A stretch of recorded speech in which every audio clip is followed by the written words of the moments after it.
Good morning, everyone. Thank you for being on time. Welcome to the call. We're really happy to have you here on our first Black Ops Management Solutions Roundtable. I'm Ravi. I'll be your host for today. So this call is going to go a bit different to what you may have participated in before. We're going to have an interactive component to this call where we're going to ask you to get involved through our interactive presentation. And before I introduce Lynn and Kevin, I'm going to explain how that works. So I'm just going to share my screen and I want you all please to get out your mobile phones and on your mobile phone, scan this QR code. I just want to make sure, can you raise your hand in if the screen is visible? Yeah, it's visible. Yeah. It's good. Okay, so there's Yep. there's two options here. If you can either get out your mobile phone and scan this QR code, you'll be taken to our interactive presentation. Or if you're on your computer, just go to www.menti.com and enter the code 28734071, and you'll be taken straight to the presentation. If at any point you get stuck, you get lost, feel free to put it in the chat. If you're unable to get into Menti, just feel free to interact within the chat. We've got a tech support online who will be helping you in the chat as well. I'm sure one more to admit. We've got Grant coming in as well. If you are able to log in, hit the thumbs up or the heart button. Just let us know that you are logged in, and I will just repeat that once more just for everyone who just came in just now. We've got an interactive portion. Welcome to people who just come in. We want to show you our interactive presentation. So there's two options here. Please either open up your phone and scan this QR code and you'll be taken straight towards it, or go to www.menti.com and enter the code 28734071. And like I said, if you can't get into Menti for whatever reason, please interact with us in the Zoom chat here, and we've got our tech support for any questions you have along the way. Okay, so let's give you just 20 more seconds to log into this. We've got 6 people logged in. Thanks for interacting. And then we're going to go straight into where are you all joining from? Now, open up that screen, the Menti, and just type in the city, the state, wherever you're joining from, and let us get a good a pulse check on where people are from. Great, we got Texas, Boston, very nice. I've never been there. I'd love to go. Scottsdale, Wisconsin, Louisiana, Texas, a good mindset. Very good. California and Texas. Brilliant. Good. So a lot of people from different places. That is fantastic. So just to, if you ever get lost along the way, this QR code I'm going to put up every now and again on the slide, so you can just rescan it and you'll be sent straight back into the Menti. So today's topic, we're going to explore what the significant changes are that are shaping the dental landscape. Before I do that, I just want to introduce the Black Ops team. So I'm going to hand it over to Lynn and Kevin to introduce themselves. Hey, thanks, Ravi. And for every one of you guys that are on the call, you know me, but of course, Lynn Campbell, the president and CEO of Black Ops Management Solutions, which we can't be here without you guys. So thank you very much for actually joining us today. I'm thrilled that you are joining us today, because you're going to see we are also trying to utilize more of our AI and the like. So this is going to be a good experience for all of us. Well, Black Ops, for those of you that kind of recall, we've been in business. It's going now on our 16th year, believe it or not. And our experience is definitely in the healthcare operations and business strategy. I partner specifically with investors, healthcare leaders such as yourself as being dentist owners, to optimize the clinical and the back office performance. We like to drive that scalability for growth, maximize the ROI. Our proven 4-step model, as most of you on this call have actually witnessed, is to analyze your business, build on your business, see growth because of our disciplines, and monetize. And that's transforming the underperforming assets into high value, sustainable operations ready for expansion. or acquisition. So that's what we're all about, and that's the piece I have. Kevin, I don't know if everyone on the call knows you, though, so I think that's important to introduce yourself. Kevin, Yes. of course, is a one of our strong executive business coaches. So, Kevin. Hi guys, nice to see some familiar faces. I haven't had the pleasure of jumping on a call with you guys, but I hope to have more of those in the future. So as Lynn mentioned, my name is Kevin Vallejo. I'm a strategic business coach with Black Ops. I'm working mostly with dental practice owners, leadership teams, turning strategy into action. Often we're building systems, processes. I'm often seen as the tactical element beyond the strategic. So working with you guys and your teams, be able to align everyone and grow efficiently and sustainably for kind of some of those goals that you've set out from the beginning. Great. Thank you, Lynn. Thank you, Kevin. I'm just going to move on to the next slide and reshare. Okay, so let's now look at the significant changes that are shaping the dental landscape. Lynn, please provide us with a snapshot of these major transformations so far. I will do that, Robbie. Thank you. So, we are experiencing some major changes, and we've been experiencing those for some time. We're starting to feel it more this year, probably, or since last quarter last year. And those are going to be the rise in the DSOs. We're finding more and more DSOs, and DSOs actually consolidating with other DSOs. So that dental support organization platform is becoming more of, as an independent solo practitioner, how do you stay competitive in that space, with the DSOs? We're seeing private equity. There is a surge in private equity in the space of dentistry. So more and more are starting to private equity as acquiring the dental offices. Technology, dental transformation, one of the largest transitions that we're starting to see is in that digital dental AI sort of a space. And so, having all of the AI diagnostics, the teledentistry, cloud-based versus analog, we're seeing more and more of that. There's definitely a shift in patient behavior. Patients are starting to look at us more as a retail, more so than they've ever done before. So they want to be treated as though they were walking in the mall or walking into a store. That's the kind of the expectations, a much different audience than most of us on this call. And then there's the workforce challenges. Every single one of you on this call, we've had these conversations, especially around hygienists and dental assistants. It's just today it's increasingly more and more difficult in having the right workforce. So we're addressing those workforce challenges.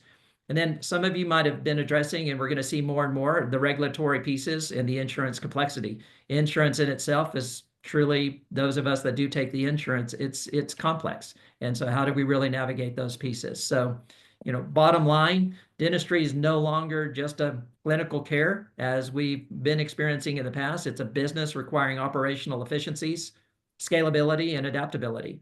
Dentists have to decide whether to stay independent, join a DSO, partner with private equity, just to be able to maintain competitiveness and sustainability. So Thank you, Robbie, if Lynn. you'll kind of navigate us through, and as he's getting us teed up, guys, we wanted to really introduce roundtables because experts on this call today, you can share with us where your challenges are, where your pain points are. So Black Ops is really aligning with you to provide you the right resources. We are going to continue to educate ourselves and everything that's going on there and hold these roundtables on probably every 2 weeks.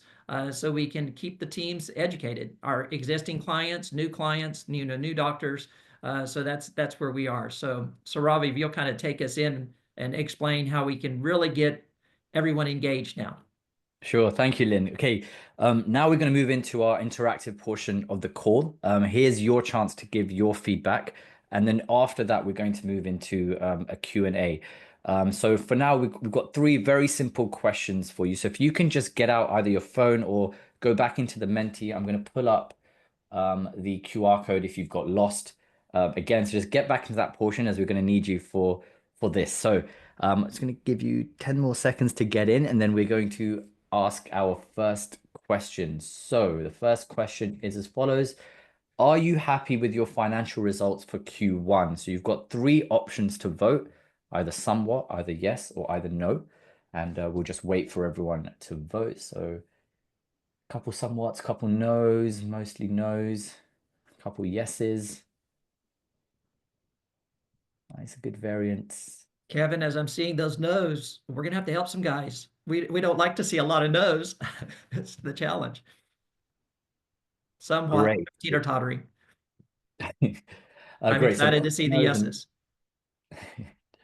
and let's move into our next question. Thanks for voting on this one. So the next question is, what is your biggest pain point right now? Is it adapting to industry trends? Is it customer communication, engagement, or is it attracting and retaining the top talent? Let's see what people are voting.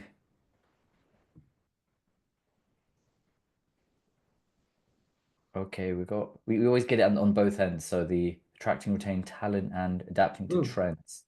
looks like a tie, which do ironically will go hand in hand.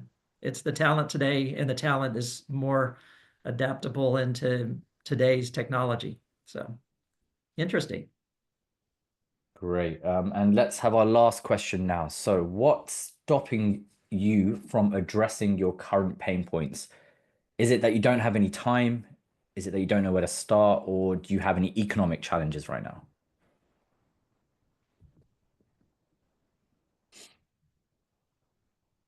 Okay, let's see how this race goes. Ooh. It's like a horse race. That's a tough one. I don't have time. That's the hardest one because as a business owner, this is where you have to make the time, right? This makes it really, really tough. And this is really hard because as the owner, not only are you making the business happen, but they say burning the candle at both ends. This is absolutely true.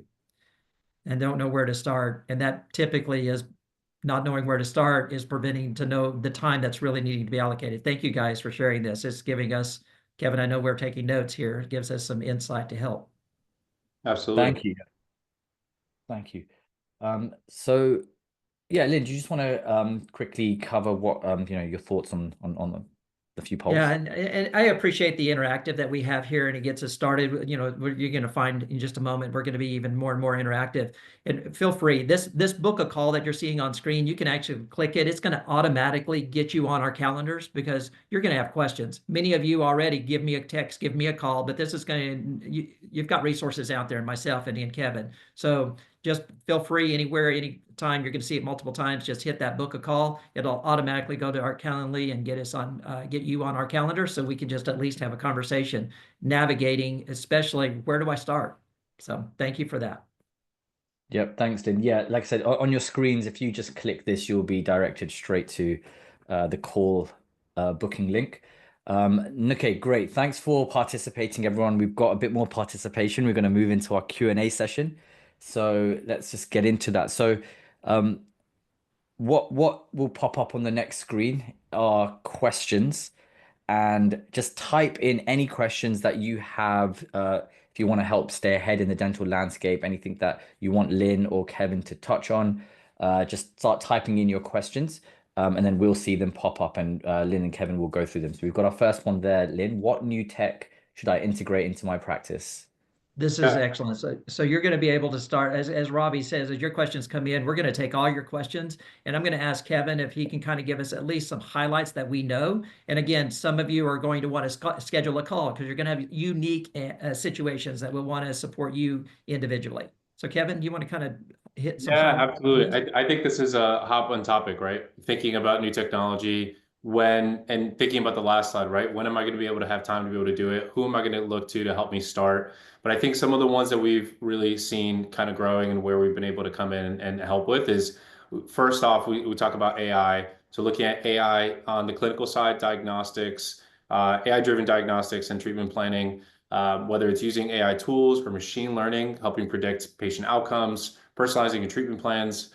Then we're often looking at 3D printing dental prosthetics, whether it's in-house printing or we're looking at custom fit products, whether it's custom fit implants, precise durability. All those things are going to help us with the advancements in our products that ultimately not only help our efficiency in-house, but also be able to get patient satisfaction to the highest it can be. And then lastly, I would mention kind of teledentistry. I think virtual consultations, thinking about how we can kind of introduce remote consultations, enhancing the accessibility for patients, trying to see as many patients as we can as possible at an efficient rate. And then AI chatbots, going back to AI, seeing how we can try to streamline some of those inquiries, some of the scheduling, and try to make our lives a little bit easier.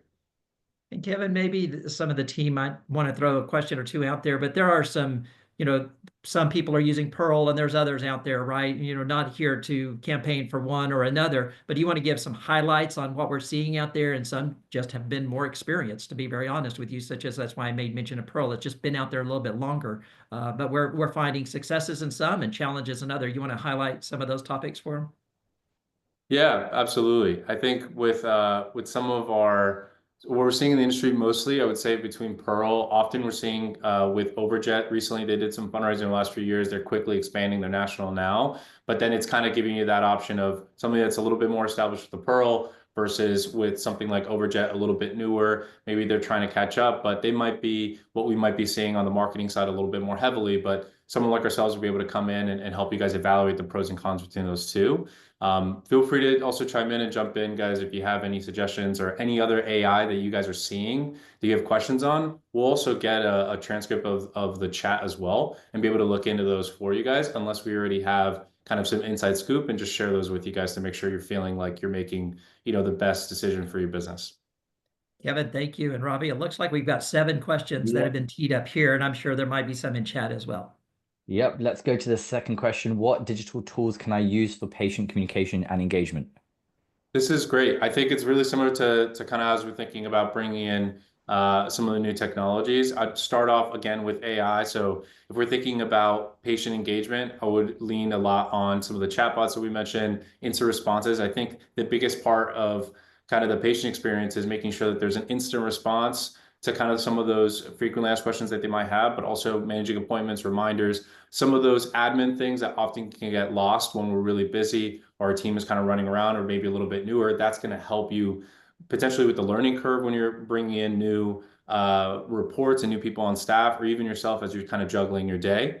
We also look at, I would say, some tools like online booking, appointment management, automating scheduling as much as possible, with allowing patients to book their services, ultimately kind of take that off of your plate, hopefully make that experience a lot easier. And then again, going through, I would say, ultimately personalized communication. How can we tailor it as best to be able to make the experience as personal as possible so that they feel like they're not just going to, again, balancing that experience, that they're going to local option, someone that they trust, someone that's in their community versus maybe something that's a little bit larger, maybe a chain or kind of a DSO, and balancing those two and leveraging your advantages there.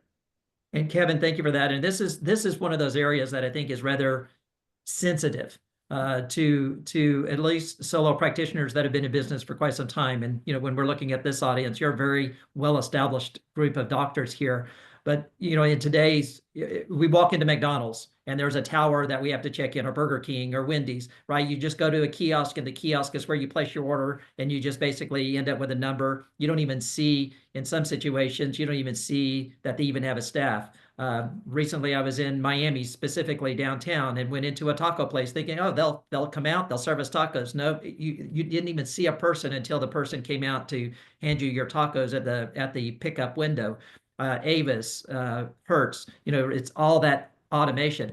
We are seeing clients out there, dentists, and again, the newer dentists coming out of school that's really adapting to the technology. They don't really have front desks anymore. It is truly all a concierge engagement, kind of robotic, if you would, until the person comes in, brings them to the back. So this is one of those areas to look at what's best fit.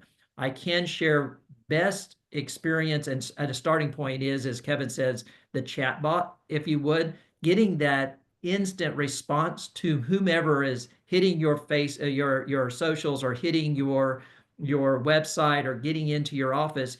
Immediate approach, that instant response is what they're needing. So it would be interesting to learn who is really engaging more and more into either the chat box for that instant response, or any other pieces here. This is going to be what we're going to see this year, 2025. It is a very hot topic, and I think you're going to see more and more as you go and participate in any summit or seminar that's going on out there. I would also add, I think it's a great opportunity to personalize the experience. So as much as it can feel as if we're taking away the interpersonal part of it, I think it's a great opportunity for positioning. So if we're going to position this to practices and how they're going to engage with their patients, potentially as an opportunity to cut down on the admin time on that exchange, make it as efficient as possible. They're coming in, they know what some concerns might be. They're able to facilitate it and ultimately prioritize the time with you as a doctor or with your doctors on staff. So I think it's positioning it as we're trying to make their experience as efficient and really get almost their bang for their buck, all of the time that they're really and energy and sharing their experience of what things that they want to get done is ultimately going to be chairside with you. Is ultimately, I guess, the positioning of how we make this use of technology efficient and not necessarily detrimental or, as a disadvantage to the business. In fact, we want to make it even more efficient and ultimately help move our business forward.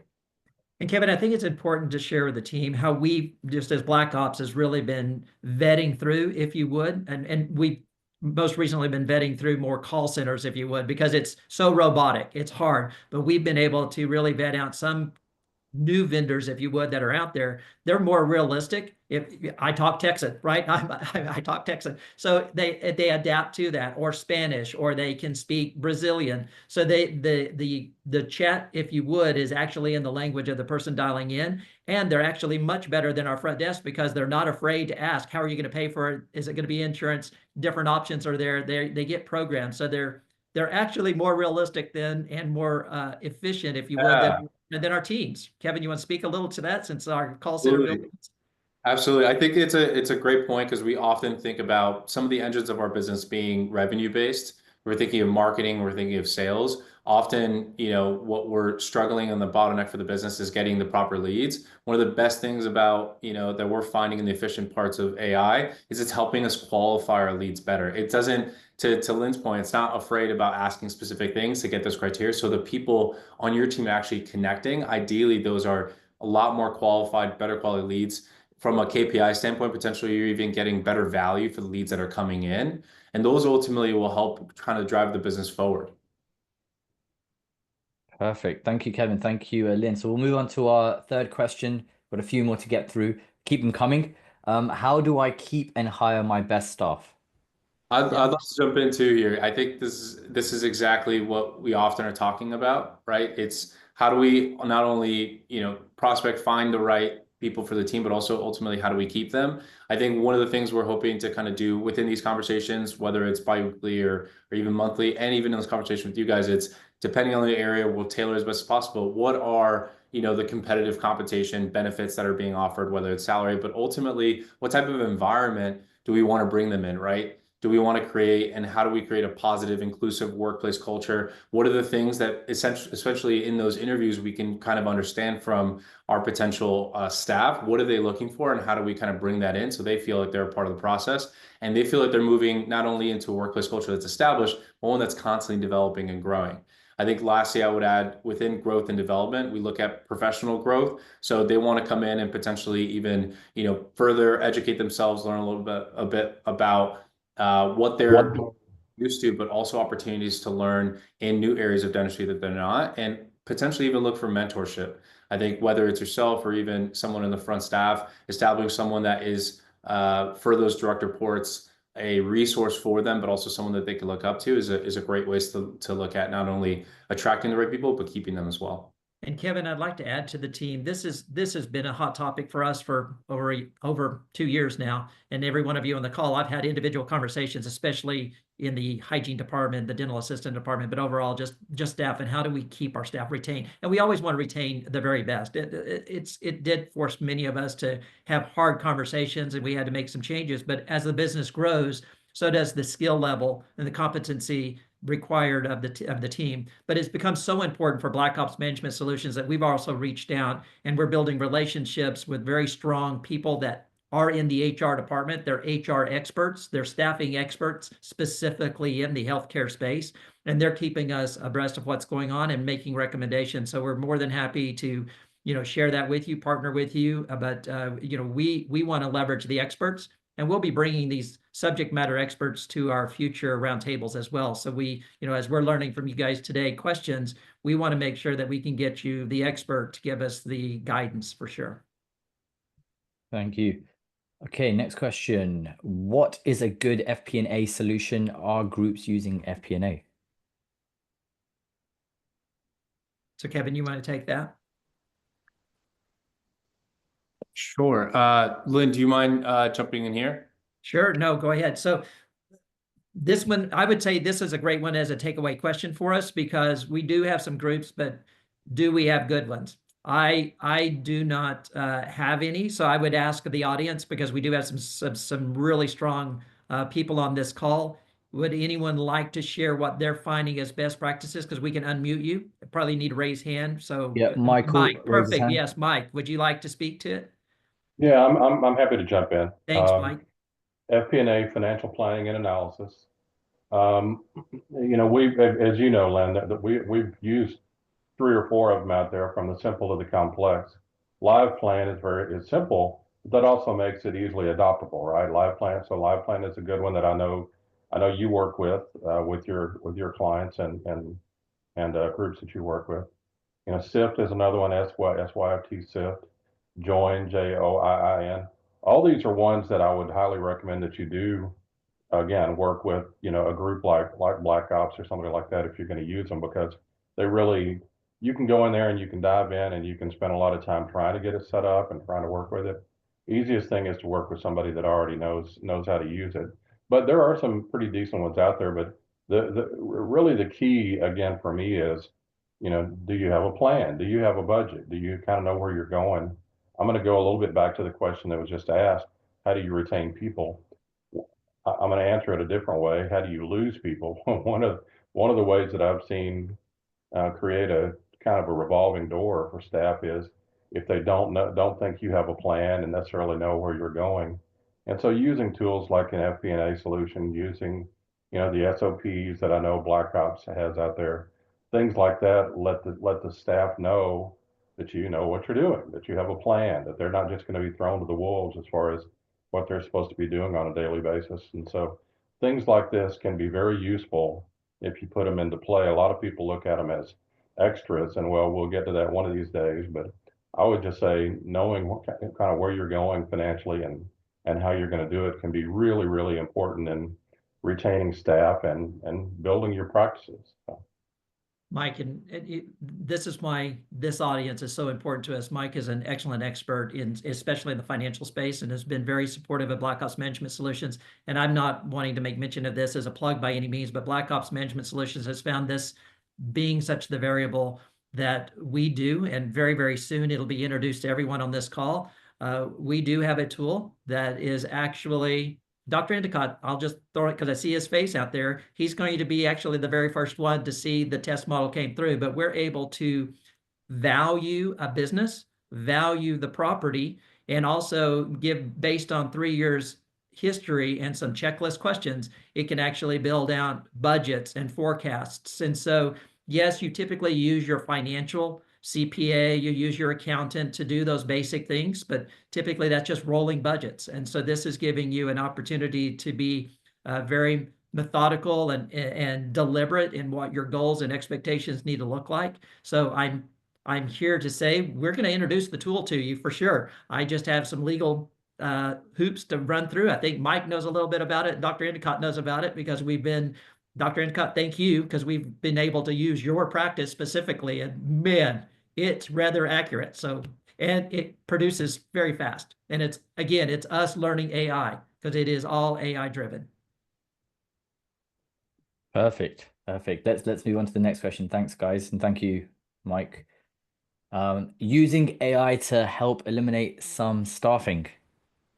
So I'll start on this one, and this is where we've already leaned on an expert. We asked the expert to be prepared subject matter, so we're going to tee her up soon in her firm. AI is actually being there, and again, AI can eliminate some, and I can just share because we kind of addressed this early on. It's that immediate response. So where do we need to plug them in, and where does that immediate response need to happen? Do we have our patients educated to go through our website? Are they going through a particular landing page? Are they getting into how they schedule? So do we have a scheduler that's live and active? So it's most are utilizing online to get access to you. So can we best automate that? It eliminates a lot of the schedulers, but the discipline is how well has it been mapped out, right? There's other pieces in the clinical side, as Kevin may mention. Can we get more from a single dental assistant than all. And again, there's, state by state, there's difference from FDAs and what they can do and so forth. But, you can look at that. Outside of all of that, AI helping to find, and I'm just using Indeed as an example. There is AI that can actually look in Indeed as long as you've built your bot. This is exactly your avatar, your ideal team member. This is exactly who you want. They're able to really AI find those particular candidates that might be out there. And those candidates may not be looking for a job. They may be on LinkedIn and they've searched them there. So there are different things. I don't want, I'm not the expert in this, but I'm trying to learn as much as we can because staffing is the issue. So on this particular topic, we do have a subject matter expert that is supporting nationally in the healthcare space that we will be bringing to our calls, and we'll share with everyone in this audience. We'll share information as it comes to us.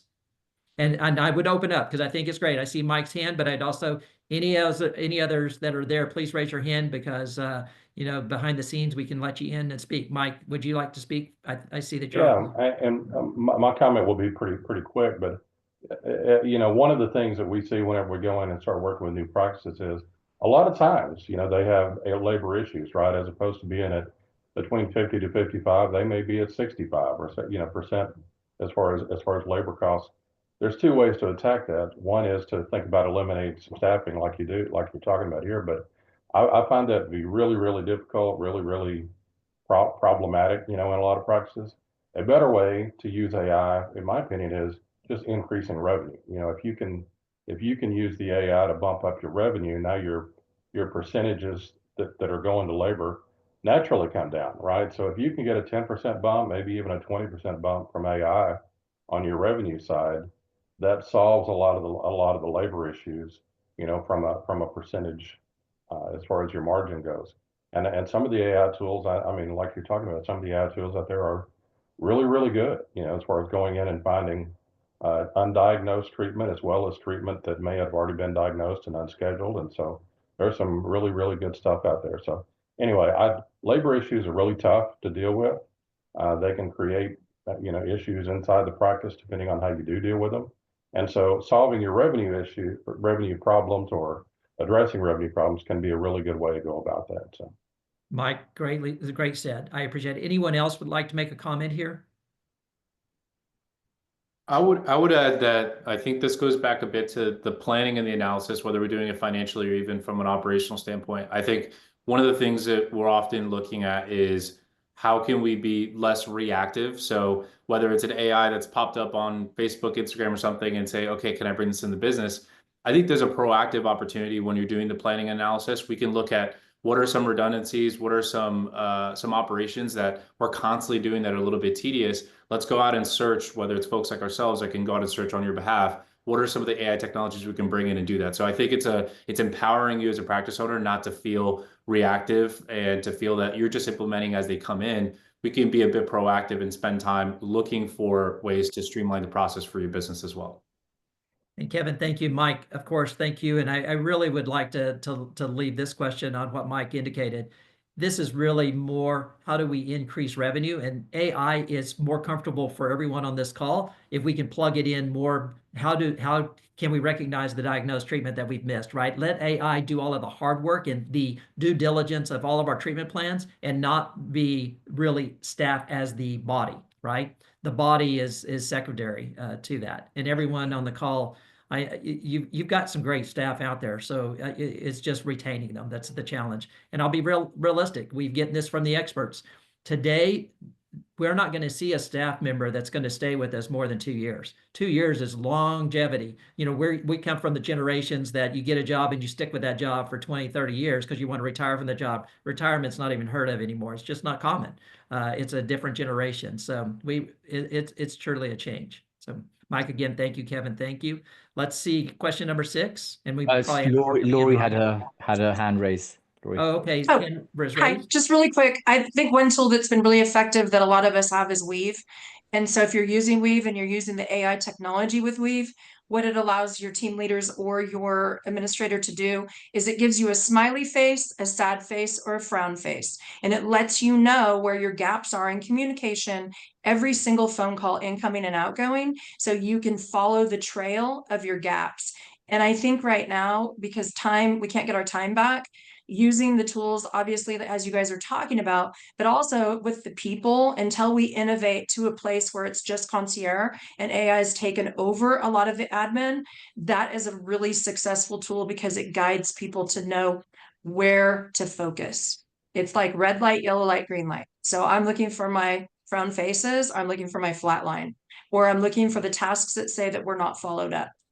And if you get 20 of those a day and you've got team members that are getting those over and over in that repetition, then you know that they're not able, the job's either outgrown them or they're not focused on the patient.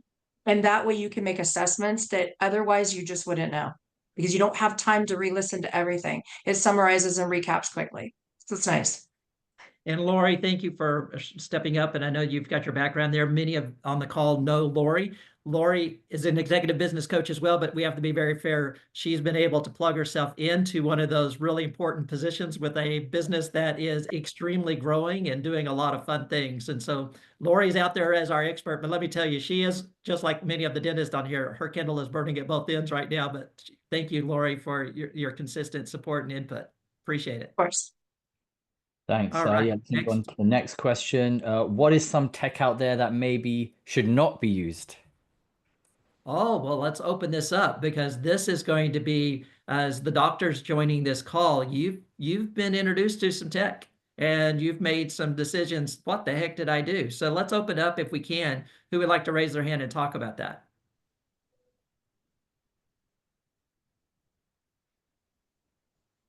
Another way to look at it too might be technology that you tried implementing, but it wasn't user friendly. You know, it wasn't executed properly. They didn't give you the resources you need as well to be able to implement it correctly. And Mike, go ahead and raise your hand, but I'll bring one. This is a common, you know, I have EagleSoft as my practice management system, but I'm using Dental Intel and it's not connecting. It's really understanding where the connectivity is. And it's okay to make changes, but it's also important to know, do I really need all this technology? Because some of it's just the excitement and everybody else is using it. So Dr. Harrington, I see Eric has raised his hand. So Dr. Harrington, this is fantastic. Can you hear me? Yes, thank you, sir. This probably answers the question when it was reframed. I'll just use an example. If you have a multi-practice situation, I'll use digital scanners as an example. We go with Trios because the support is there and it's user friendly, even though it's more expensive. You know, Medit probably has as good of a product, you know, as far as anyone else is concerned. But it's much more proprietary, and a Medit would work better in a single doc office where that team knows how to use it and knows what to do when it goes down. And so you want to use technology that can be addressed quickly. You know, you're paying a premium probably for the maintenance and the addressing of stuff and not relying necessarily on the know-how of who happens to be on the team that day. Dr. Harrington, thank you for that. And I think what you really addressed is, as Kevin made a comment earlier, you know, you've got to be very deliberate in your projection of the business because what works for a single practice may not work for a group. And if you're planning to go from single to group very quickly, you're really looking at how do you best take care, and support is critical in this. And you may be tempted to save money because it's a few thousand, but in my experience, you're gonna pay for it dearly if you don't think of what happens when someone doesn't know how to push a button. I think that's a phenomenal example too. My background, I started out in dentistry in the lab space. Actually, I spent a lot of time with new technologies into some of the growing businesses, whether it was our direct labs or our partnerships, or even with single practice owners or even DSOs. Scanners, especially in the last few years, have really, we've seen to the doctor's point, kind of a saturation with all these kind of budget scanners. I think in the same way we'd evaluate things to be added to the business, we want to look at new technology in the same way. It's a great opportunity to ask, well, if there's a premium, is that premium going to allow me to have access not just to a 1-800 number, because they're always going to have some chat support, to the doctor's point, right? To Dr. Harrington's point, I think it's when I get to someone, are they going to be able to answer my question, or are they going to route me to 2 or 3 people to find the right answer? That's going to delay the patient experience. So I'm okay with paying a premium, but what's the value I'm getting for it? And maybe that's a great opportunity when you're looking at new tools.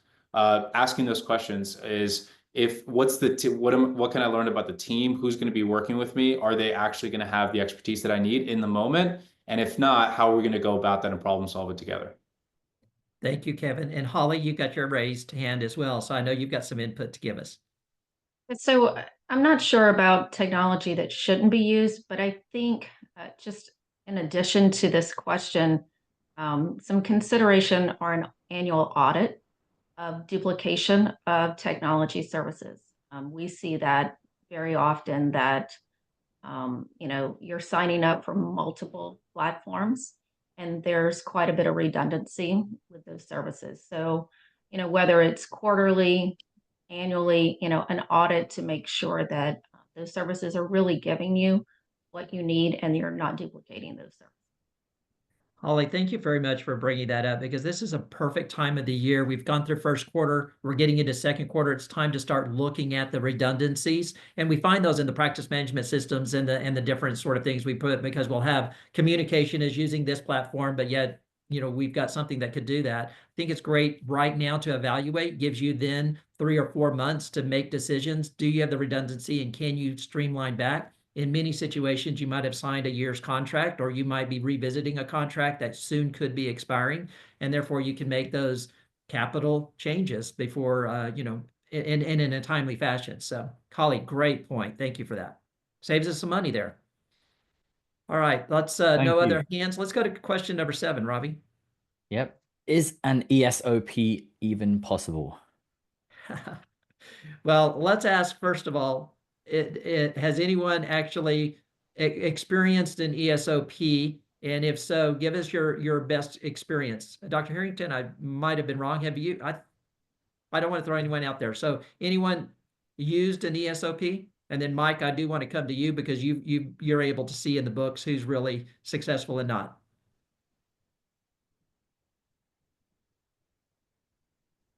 So no raised hands. Mike, do you want to maybe speak to this a little bit? Sure. In most environments, when I say that, I don't know if I'm talking about 90% or 60 or 70%, but in most environments, I would not touch an ESOP. There's a lot of regulations, there's a lot of requirements. It costs a lot of money to get going, and there's a lot of ways to achieve the same things without necessarily doing an ESOP. I mean, the biggest use that I saw an ESOP put to was actually allowing the owners to harvest some money out of the group. They went out and used the ESOP to borrow cash and to pull some cash out of the business. So they ended up almost using it kind of anti how I would look at an ESOP as a benefit to the employees.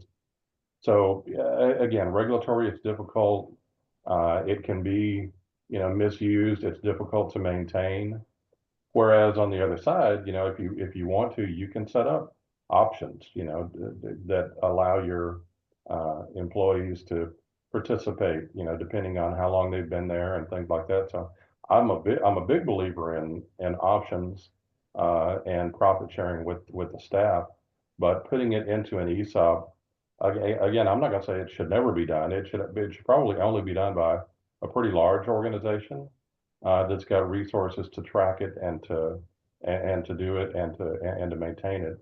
And again, you're going to have annual valuations. You're going to have annual reporting.